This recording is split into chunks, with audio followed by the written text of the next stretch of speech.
It's the Just Bloody Post-it podcast about and for people sharing their personal brand. Do we like that phrase? I don't feel like a personal brand. I just feel like a person. I don't know about you. How about sharing their mission on social media?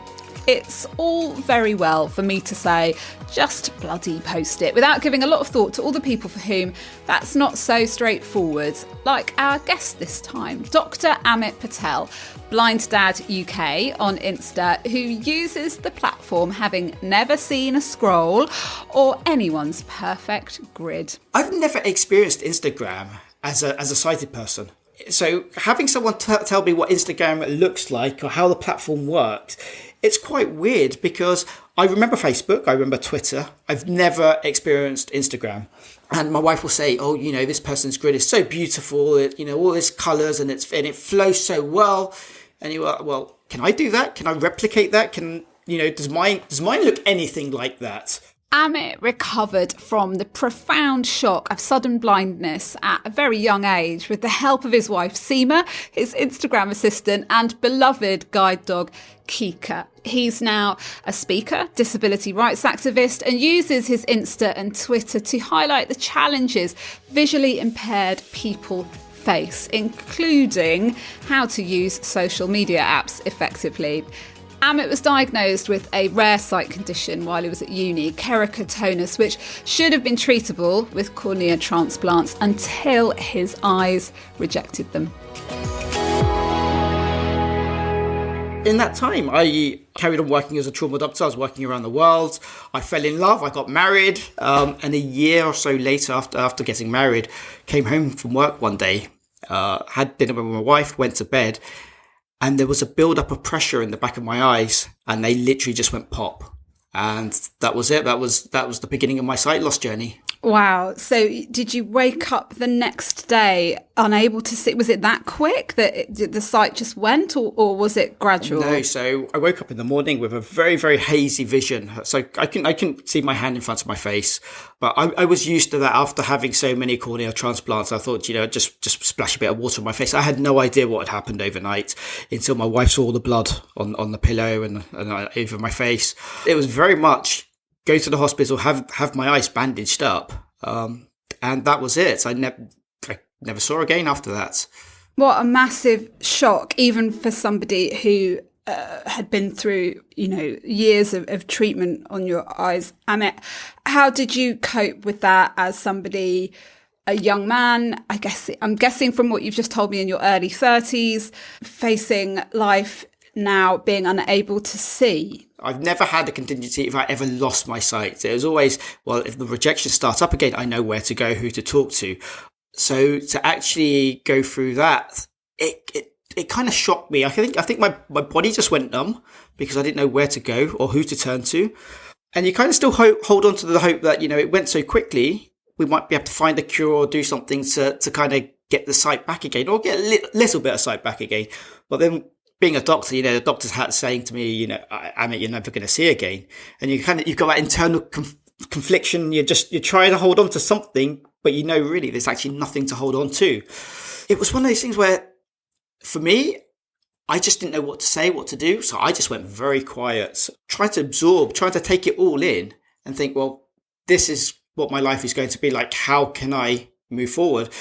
And at that time, for me, it was very much impossible to even think about moving forward. It was very much to the day, can I get through this day? Can I get through the next day? And it was that internal struggle. You go from being able to see everything and not being really able to not think about what you see in front of you. You just react to what you see, to then being in a world where everything is just dark. You don't know the difference between light and dark. It literally is. You don't know the difference between, the morning or the evening. Because for me, it felt the same. It must have been scary, Amit. And I know that your wife, Seema, helped you a great deal in that time of acceptance, I suppose, which I think anybody listening would understand must take a long time to move from that hope that you're clinging on to into like, this is my life now. But it was when Kika arrived that things really started to turn around. Is that right? Kika was something that we never really thought about. Guide dogs were never really in our conversation. It just happened that we started having conversations with guide dog owners and the guide dog charities. And we thought, well, if it's going to help me get back on my feet again, if it's going to give me my enthusiasm for life again, and that ability to be able to step out without fearing the world, it's only going to be a good thing. So we went down the guide dog route, and you're assessed to see where you work, what you do, how fast you walk, how confident you are. So all these little things are kind of put into a little chart, and at the end of it, you're kind of told whether a guide dog is right for you, or whether you still might need to improve on your ability to be out and about, or socialize a little bit more, or you need a purpose to be able to actually go out, because obviously when you get a dog, you can't just sit home all day. The dog needs to be out and about as well. At the end of our assessments, I was told, Amit, we definitely think a guide dog will enhance your life, but there's a 2 to 3 year waiting list, because every guide dog is matched to the individual. So they didn't think there was a dog in the system at the moment. So I actually thought to myself, well, that's great, because it means that I've got a couple of years to get my head around it and kind of get a little bit more confident about it. 6 weeks later, we get the phone call to say, we think we've found you a dog, but she may not like you.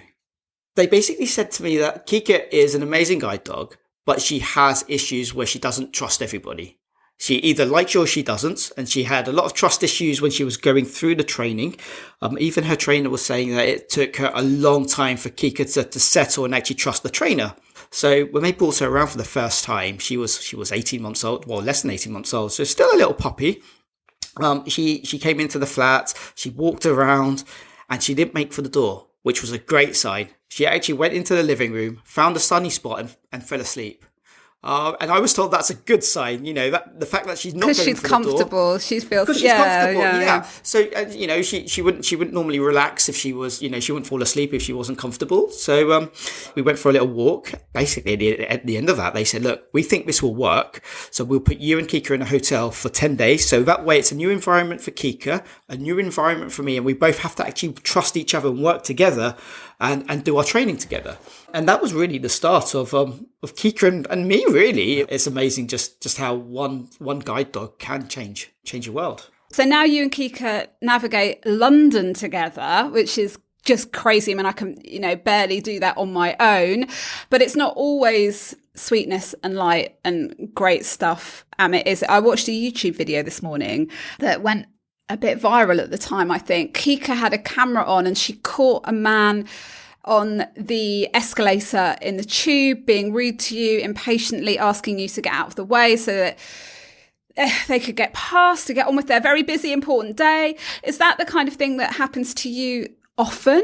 It's something that I never thought I would ever have to encounter. It's, you don't ever think that people would be that rude, because I've never experienced it.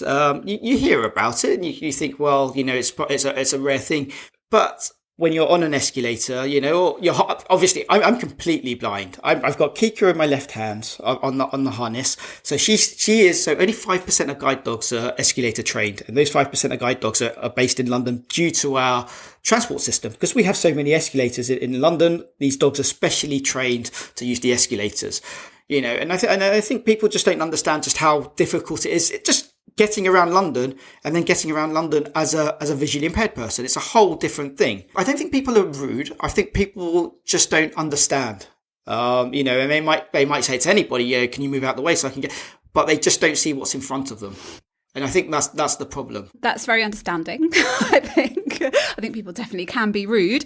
That video got a lot of press coverage. It's a couple of years ago, 2018, like that. Yeah. Were you already using your social media channels at that time for disability advocacy? Is this something that you've always talked about publicly? You talked about public speaking, but online, were you doing it as well then too? So I used to have a Twitter account when I was sighted, when I was a doctor. When I lost my sight, obviously, I Twitter, Facebook, all of that stopped. I actually started using Twitter again the first day I did my training with Kika at the hotel. And that was purely so friends and family could keep up to date with what I'm doing and how the training's going, rather than calling us up all the time or calling my wife up. It was very much just a way to show people, oh, this is what we've done today. And I love to use social media in a way to educate people, to show them there's a different way, or there's a different way of thinking, and highlighting issues that people may have seen all the time, but not realize it impacts disabled people. It's just a great way, a great platform really to highlight problems out there. And do you find that is an overwhelmingly positive thing, or by putting this stuff out there, do you find you attract more negativity? It's 50. It's 50-50. It really is. I'm relatively new to being blind. Sometimes you get messages saying, oh, Amit, it's always been like this. You just have to get used to it, from someone else who's visually impaired and probably been visually impaired all their lives. And I kind of think, well, why do you have to get used to it? Why can't workmen keep an eye on work sites when you're kind of walking through a pavement and the footpath is closed? Why do you have to walk into the road? If someone sees you, why can't they say, well, would you like a hand? Would you like me to take you around this obstacle? Why do people ignore disabled people all the time? It shouldn't have to be that way. Even when I was sighted, if I saw someone who'd need help, I'd be the first one there. I wouldn't think anything of it. As a disabled person, I need someone to give me a hand. I sometimes get into situations where I need someone to come along and say, can I help you?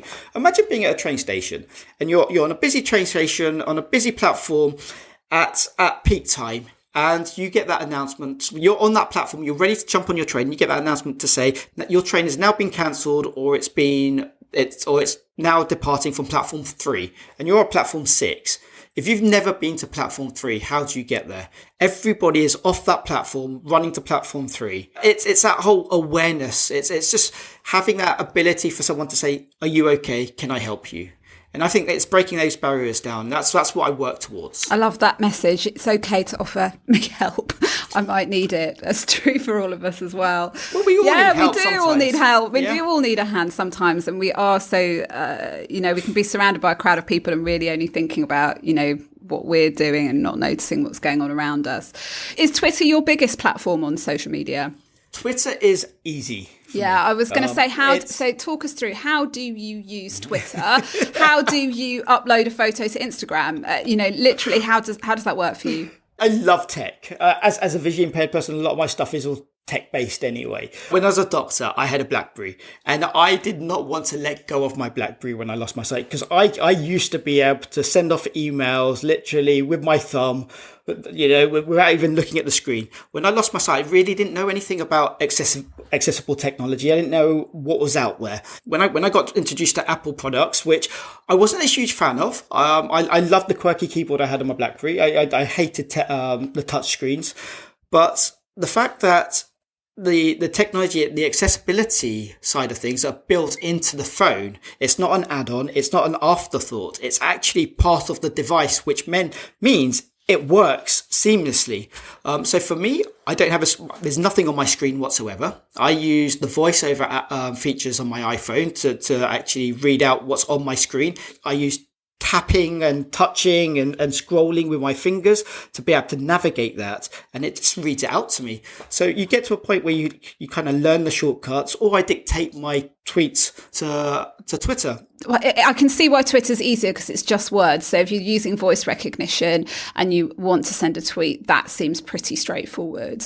And reading the content as well, like reading the replies and reading other people's tweets. That sounds like that must work in a quite a straightforward way. Absolutely. And plus with Twitter, because it's actually limited to certain amount of characters, it's a lot easier to navigate. And I think with every update, it gets easier and easier and easier. Twitter have definitely... They've got it in mind, you think? Yeah. Absolutely. For someone like me, when I scroll onto Twitter and I come across a photo, and my phone will tell me one image, and that's it. If you haven't put the alt text on that image, I wouldn't know what that image is. So it was only recently, actually, it wasn't that long ago until Twitter actually launched the alt text feature. So for for a lot of visually impaired users, that was just a whole different ballgame. Now it's just a whole different world for us, where we can actually describe our photos and actually make it feel as if we're Twitter, users like everybody else, where we don't have that little photo describes this on the bottom of it, or we have to add a second tweet to describe what the photo is. Now it's kind of seamless. It looks like everybody else's tweet, but if you're using a screen reader, there's actually those hidden words within the photo tag to describe what our photo is. So it does makes it usable. It makes it interactive. It makes it so you're part of that community, part of Twitter community. And I think that's what it should be about. Because, you can laugh at the same jokes and, all of that's, Twitter's a funny place at its best. Dear Instagram, that's where I connected with you, Amit, because I don't spend a lot of time on Twitter. Now, I mean, that's a visual platform. Mm-hmm. Talk us through that experience for you. I was very, very hesitant to get onto Instagram because I know just how visual it is. So all the photos you see on Twitter, 99% of the photos you see on Instagram, I take. You get to a stage where I can put my hand out. I know how far the object is away from me or where Kika is. And it literally, with the great cameras you have now, it's just point and click. But when I'm even pointing and clicking, my phone is telling me what's in front of me. So it's using Blimey. Will wonders never cease. It never occurred to me that you took the photos. Yeah, so all the 99% of the photos you saw on Instagram and Twitter and the videos are all taken by me. I would snap away and it will load up on the cloud.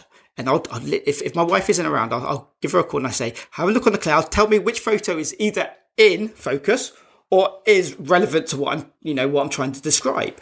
And half the time, she'll say, oh, it's this one, and she'll kind of ping it back to me. And she'll describe what's in the photo so I can do the description for it. But sometimes she'll say, well, Amit, you've been trying to take photos of Kika, but the camera's been on a selfie and you've just taken photos of yourself. So, it doesn't always work out. So she's your social media manager. She is she's my eyes. Yeah. She is so, because, if you left it down to me completely, you'd probably get blurry images. Obviously, I've never experienced Instagram as a sighted person. Having someone tell me what Instagram looks like or how the platform works, it's quite weird because I remember Facebook, I remember Twitter. I've never experienced Instagram. And my wife will say, oh, this person's grid is so beautiful, all these colours and it flows so well. And you are, well, can I do that? Can I replicate that? Does mine look anything like that?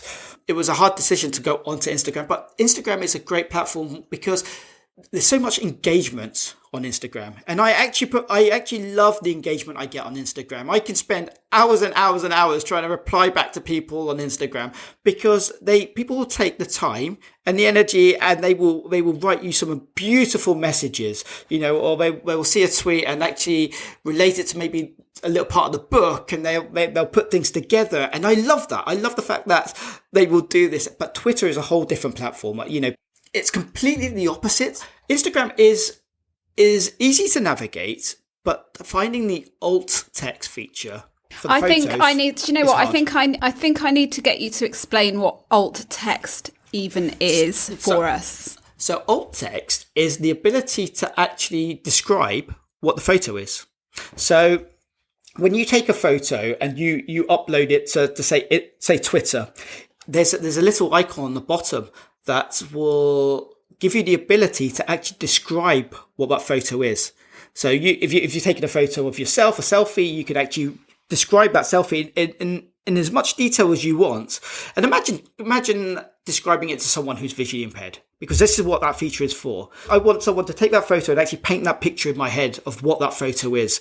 But when you look at Instagram, you will never see that alt text. You will never see that text over your photo. Is it possible to add alt text in Instagram to your images or there is videos? Yes, absolutely. You can actually add the alt text onto. So when you're looking at your Instagram post, if for someone like me who uses a screen reader, when we actually click on the photo, it will actually describe what that photo is if you put that description in there. The moment you put that alt text in, you're making it accessible for every visually impaired person.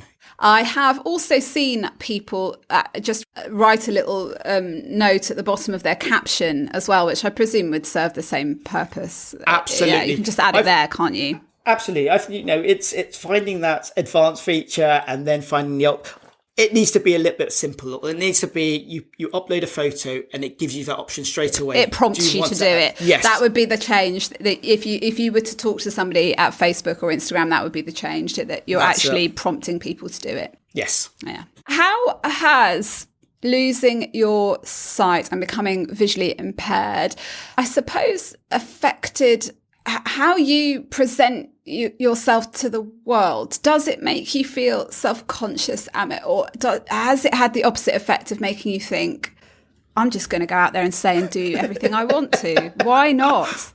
Before I lost my sight, I was a very confident, outgoing person. Being a doctor, being a trauma doctor as well, I had to think on my feet. Felt pretty capable, I imagine, if you can help people with that stuff. Absolutely. Yeah. It was part of me. I was always brought up to help others before I helped myself. It was part of our DNA when me and my brother were growing up. I felt that I was making a difference to people's lives. And it was never about the status. It was never about what car I drove, where I lived. It was nothing about any of that. It was, I would help anybody at any time, whoever needed help. When I lost my sight, I lost all of that. It wasn't just my sight. It was my confidence, my independence, that drive for life. Everything just disappeared. And I never thought I would ever genuinely smile. I would put a smile on my face, but it's for others around me, so they would feel comfortable and not feel, Amit's not feeling well, or what do we say? You kind of have to put that persona around you that, you're okay when you're really not. And I thought that was how I was going to live the rest of my life. And with help and support with friends and family and Kika and having that peer support and talking to other visually impaired people, I thought, well, I don't have to live my life that way. I can do what I want to do. I want to get that confidence, that independence back. I want to be who I want to be. It's little steps. It doesn't all come at the same time. It's, you get that little win and you kind of build on it and it build on it and build on it. And eventually that smile came back. And with that smile, that confidence came back. Always wanting to help people. I thought, well, medical training, I've got the medical training. I'm confident enough to stand up and actually talk in front of people. But the biggest fear as well was I don't know what I look like anymore. Last time I saw myself was the day before I lost my sight. It was literally, it was that night. I thought, well, I can't go and stand up in front of a crowd and look like a slob. I need to look after myself. But then not knowing what you look like is kind of weird. You look in the mirror, but you don't see it. Really kind of weird. Really, yeah. So, and I do some pretty big talks. So, being in front of 500-600 people and standing there and actually having that confidence to do it. But, eventually it does come. You do start believing in yourself. And I think that's a huge thing, because you have to believe in yourself. You have to believe in what you say. You have to believe in what you do. And you have to make others change the way they think because of what you say. And I think that slowly just kind of comes back. But, you do get people who still criticize you and say, well, being blind, you must have lots of barriers and you can't do this and you can't do that. But you know what? Honestly, I wake up in the morning and I have a huge smile on my face. I didn't think I could be this happy ever in my life. I've never been this happy in my life. And that's despite of losing my sight. Because I'm a husband, I'm a father, I work, I enjoy what I do, I'm making a difference. And all of that is a motivation to keep going on and actually engage with people who I would probably never engage with, talking to organizations and big corporations and telling them, well, the way you do things is actually excluding me. How about if you do it this way? Or have you thought about doing it that way? The simple things would be, when I lost my job, I lost my career, I lost that circle of friends I had, because, your career is a huge part of you. So when I wanted to kind of get back into the workplace, the moment I wrote down that I'm visually impaired, my application gets put to one side. I think I applied for over 100 jobs, which I was overqualified for a lot of them, but I didn't get a call back for any of them. And I actually then decided to do 10 applications again for the same jobs and not put down visually impaired. And I got a call back straight away. And when I went into the offices to have my interview, they just didn't know what to say. They basically said, well, you're going to find it difficult or impossible to work here. To work, because they had no understanding of vision impairments. Part of your current mission now is on that very topic. It is. Yeah? So I'm a trustee for an amazing charity called the Vision Foundation. They're a grant-giving charity based here in London. They do so much more work about engaging with employers to try and get visually impaired people back into the workplace. There's over 2 million visually impaired people in the UK. And only a quarter, 27% of working age or blind or partially sighted people are in work. It's a tiny figure, and it's because a lot of employers think that visually impaired people can't actually work in the workplace. The Vision Foundation are working with so many organisations to try and get them to actually understand that having a vision impairment shouldn't stop anybody from working, because there's technology out there, there's help, there's support, and it's that whole mindset of things. So the Vision Foundation are really there to help and support and actually try and get more visually impaired people back into the workplace.